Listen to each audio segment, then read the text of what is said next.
आज हम पढ़ते हैं बायोलॉजी का मोस्ट इम्पॉर्टेंट चैप्टर सेल।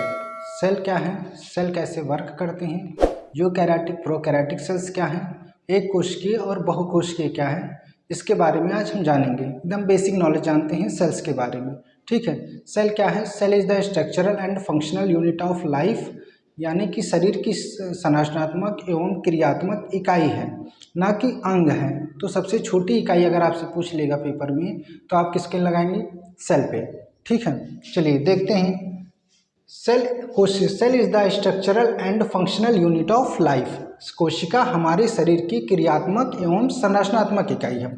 अब बात करते हैं कोशिका की खोज। कोशिका की खोज सर्वप्रथम रॉबर्ट हुक ने की थी। रॉबर्ट हुक ने पहले क्या किया उनके बारे में जानते हैं। पहले जो बोतलें आती थी उस पर ढक्कन लगते थे, और ढक्कन किसके होते थे? लकड़ियों की। तो इन्होंने खुद की बनाई हुई सूचदर्शी से, आपको एनसीईआरटी में मिल जाएगा, आप क्लास 9th के एनसीईआरटी में देखेंगे तो उसमें लिखा हुआ है सेल्फ्ड बाय या मेक्ड बाय माइक्रोस्कोप। इन्होंने खुद ही माइक्रोस्कोप बनाई थी, और खुद की ही बनाई माइक्रोस्कोप में इन्होंने लकड़ियों की पतली सी परत काट कर देखा, और उसमें इन्होंने क्या देखा?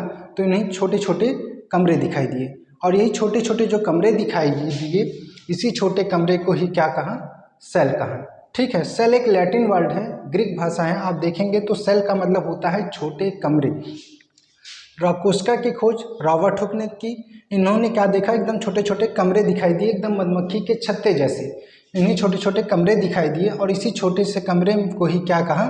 सेल कहा। लेकिन किसमें देखा? मृत कोशिका में देखा। तो यहीं से अगर आपसे पूछ लेगा लिविंग सेल को सर्वप्रथम या नॉन लिविंग सेल्स को सर्वप्रथम किसने देखा था, तो इसके बारे में अगर पूछेगा कोशिका की खोज सबसे पहले किसने की थी, तो कोशिका की खोज सर्वप्रथम रॉबर्ट हुक ने की थी। ठीक है, लेकिन अगर पूछ लेगा लिविंग सेल में किसने किया था, तो लिविंग सेल में तब कंफ्यूज हो जाएंगे आप लोग। तो लिविंग सेल में अभी आगे देखते हैं। नॉन लिविंग सेल को सबसे पहले किसने देखा था? रॉबर्ट हुक ने देखा था। मृत कोशिका में सबसे पहले किसने खोज की थी? रॉबर्ट हुक ने देखी थी। ठीक है, अब बात करते हैं कोशिका की खोज। आप लोग भी कंफ्यूज हो रहेंगे दो बार। तो कोशिका की खोज यहाँ पे एंटोनी वॉन लीवेनहॉक ने की थी। एंटोनी वॉन लीवेनहॉक ने की थी। दांतों के मैल को इन्होंने क्या किया? जो दांत का सबसे ऊपरी परत होता है इनेमल, ये किसी नेक्स्ट चैप्टर में आपको जब पढ़ाएंगे डाइजेशन, तो उसमें बता देंगे दांत के कितने टाइप्स होते हैं, क्या हैं। ठीक है, उसमें बताएंगे। तो आप इतना जानिए, दांतों के इनेमल को इन्होंने खुरच कर क्या देखा? जीवाणु देखी। इन्होंने जीवाणु देखा, और जीवाणु देखा तो इसी का नाम दे दिया भैया कोशिका। क्या बता दिए? कोशिका। अब यहीं से सजीव कोशिका, अब यहीं से क्वेश्चन पूछ लेगा सजीव कोशिका को सर्वप्रथम किसने देखा, तो किसने देखा?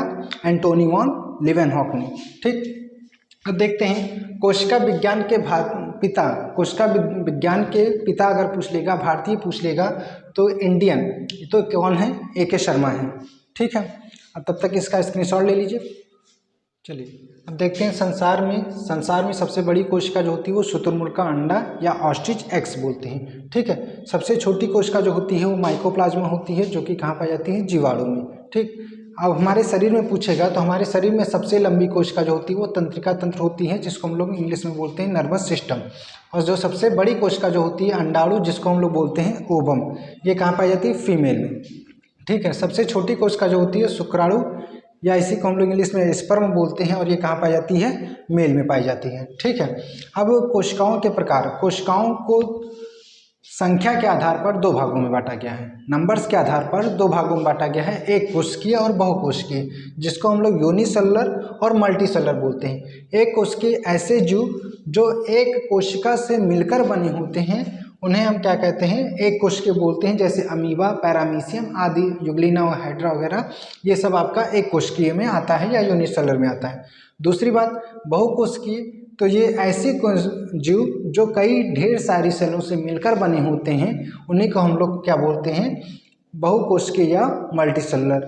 ठीक है, जैसे मनुष्य, बंदर, जानवर, तमाम आपको उदाहरण मिल जाएंगे जिनको हम लोग बोलते हैं मल्टीसेलुलर। अगर सरल भाषा में देखें तो जिन्हें हम नग्न आँखों से नहीं देख पाते हैं उन्हें एक कोशिकीय, और जिन्हें हम नग्न आँखों से देख लें उन्हें हम लोग बहुकोशिकीय कहते हैं। ठीक, अब बात करते हैं कोशिका सिद्धांत। कोशिका सिद्धांत जो दिया था स्लाइडन और शॉन ने दिया था। स्लाइडन जो थे बेटा वो जूलॉजिस्ट थे, और जो बॉटनिस्ट थे शॉन। ठीक है, तो सारे जीव कोशिका से बने होते हैं, ये किसने बताया? ये बताया स्लाइडन और स्वान ने। ठीक, इनका अपवाद भी है वायरस, विषाणु या आरबीसीज। ठीक है, वायरस जानते हैं, वायरस जो है सजीव तथा निर्जीव की संयोजी कड़ी माना गया है। Virus is the connecting link of living and non living cell. ठीक है, वायरस जब तक इसको किसी शरीर की या किसी बॉडी की ज़रूरत पड़ेगी या किसी बॉडी के अंदर रहेगा तब तक ये एकदम सजीव की तरह ही काम करता है, लेकिन अगर इसको शरीर से बाहर निकाल दिया जाता है तो एकदम निर्जीव की तरह ही वर्क करता है। ठीक है, इसीलिए वायरस को ही सजीव तथा निर्जीव की संयोजी कड़ी माना गया है। ये आपको वायरस नाम के चैप्टर में डिटेल से पढ़ा दिया जाएगा। ठीक, और आरबीसी, देखिए आरबीसी तो हो गया, आरबीसी तो हमारे ब्लड के अंदर ही पाया जाता है। तो आरबीसी इसलिए क्योंकि हम लोग अगर कोई भी जीव हैं, जो सारे जीव जो कोशिका से बने होते हैं, तो सेल्स के अंदर न्यूक्लियस होता है जिसको हम लोग केंद्रक बोलते हैं। तो आरबीसीज के अंदर केंद्रक नहीं होता है, इसको आपको सर्कुलेशन नाम के चैप्टर में वहाँ पे डिटेल में बता दिया जाएगा।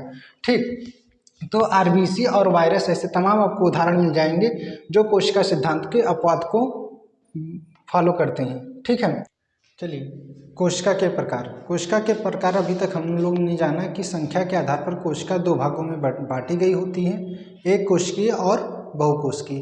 अब हम केंद्रक के आधार पर देखते हैं कोशिकाओं को दो भागों में बांटा गया है, जिसमें पहला आता है आपका प्रोकैरियोटिक और दूसरा आता है आपका यूकैरियोटिक। प्रोकैरियोटिक जो होते हैं वो आपके अल्प विकसित केंद्रक होते हैं, वेल डिफाइंड न्यूक्लियस नहीं होते हैं। कहने का मतलब ऐसे जीव जो जिसमें प्रोकैरियोटिक कोशिका पाई जा रही है उसमें अल्प विकसित केंद्रक होते हैं, जैसे जीवाणु, छोटे जीव या आदि। ठीक है, यूकैरियोटिक जो होते हैं विकसित केंद्रक होते हैं, जैसे प्रोटिस्टा है, फंजाई है, कवक है या हम लोग हैं। या विकसित जो जीव हैं उनमें कौन सा सेल पाया जाता है? यूकैरियोटिक सेल्स पाया जाता है। ठीक है, अब देखते हैं यूकैरियोटिक और प्रोकैरियोटिक है क्या, हम इसको डायग्राम से समझते हैं।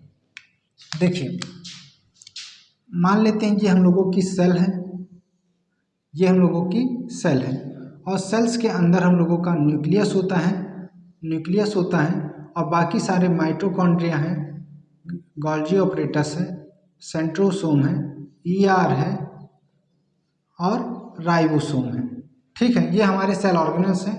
हम बात करते हैं न्यूक्लियस के आधार पर ना, न्यूक्लियस के आधार पर, केंद्रक के आधार पर इनको दो भागों में बांटा गया है। अगर अल्प विकसित होते हैं तो उसको हम लोग यूकैरियोटिक बोलते हैं, प्रोकैरियोटिक बोलते हैं, और विकसित केंद्रक जो होते हैं उसको हम लोग यूकैरियोटिक बोलते हैं। देखते हैं फिगर से, न्यूक्लियस मान लेते हैं, हम इसको अलग से देखते हैं। ये मान लेते हैं हम लोगों का न्यूक्लियस है जिसको हम लोग क्या बोलते हैं? केंद्रक बोलते हैं। ठीक, ये केंद्रक हो गया। अब केंद्रक के अंदर भी अपना एक लिक्विड होता है, अपना एक जेली लाइक स्ट्रक्चर या द्रव भरा होता है जिसको हम लोग क्या बोलते हैं?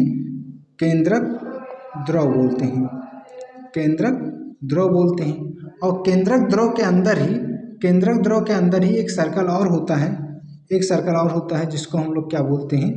केंद्रिका, या इसी को हम लोग न्यूक्लियोलस बोलते हैं। केंद्रिका या न्यूक्लियोलस होते हैं। ठीक है, तो जो प्रोकैरियोटिक सेल्स होती हैं, प्रोकैरियोटिक सेल्स में यही आपका जो केंद्रक झिल्ली होती है, केंद्रक झिल्ली होती है, यही एब्सेंट होती है। अब यही चीज़ें जब एब्सेंट होती हैं तो बताइए जो केंद्रक द्रव है वो आपका किसमें? कोशिका द्रव में मिल जाएगा, यही होगा ना। और जो यूकैरियोटिक होते हैं उनमें विकसित केंद्रक पाए जाते हैं, यानी कि केंद्रक झिल्ली उसमें पूर्ण रूप से विकसित होती है।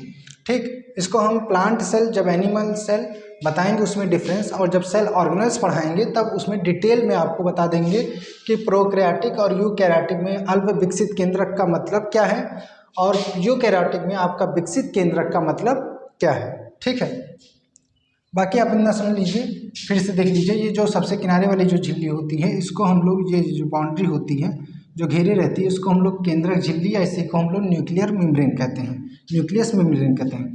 ठीक, जो इसके अंदर लिक्विड फिल होता है उसको हम लोग बोलते हैं केंद्रक द्रव, या इसी को बोलते हैं इंग्लिश में तो न्यूक्लियोप्लाज्म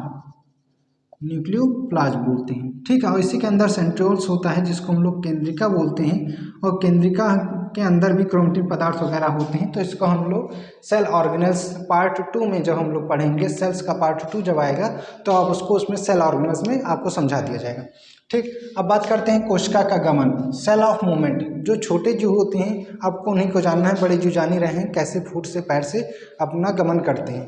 तो जो छोटे जीव होते हैं उनमें कहीं भी आपको मिल जाए सीलिया या फिम्ब्री या स्यूडोपोडिया या कूटपाद, स्यूडोपोडिया को ही इंग्लिश में ये वर्ड है, इसी को हम लोग हिंदी में कूटपाद भी कहते हैं, या कसाभ आ जाए, कसाभिका आ जाए, तो ये चीज़ें कोई भी चीज़ें आ जाएं तो बस आप इतना जानिए कि गमन में मदद करती हैं। ठीक है, जैसे पैरामीशियम वगैरह में हेयर लाइक स्ट्रक्चर होते हैं, बाल नुमा संरचना होती है जिसको हम लोग बोलते हैं सीलिया। तो इनको साइज के आधार पर इनको डिफरेंट नामों से बुलाया जाता है, जैसे सीलिया, फिम्ब्री, स्यूडोपोडिया, कूटपाद, कसाभ या कसाभिका। बस इनका वर्क आप इतना जानिए कि ये गमन में मदद करती हैं। ठीक है, अब बात करते हैं कोशिकाओं के आकार की। तो कोशिकाओं के आकार गोलाकार होते हैं, अंडाकार होते हैं, कॉमा शेप होते हैं, रॉड शेप होते हैं, स्पिंडल शेप होते हैं। ये सारी चीज़ें जो होती हैं कोशिकाओं के आकार हैं, यानी कि सेल का शेप्ड है। ठीक है, बाकी अब नेक्स्ट वीडियो में आप लोग देखेंगे सेल ऑर्गेनल्स क्या हैं, न्यूक्लियस, सारी एक एक चीज़ें आप उसमें देखेंगे कि mitochondria, Golgi apparatus, plant cell, animal cell में डिफरेंस क्या है।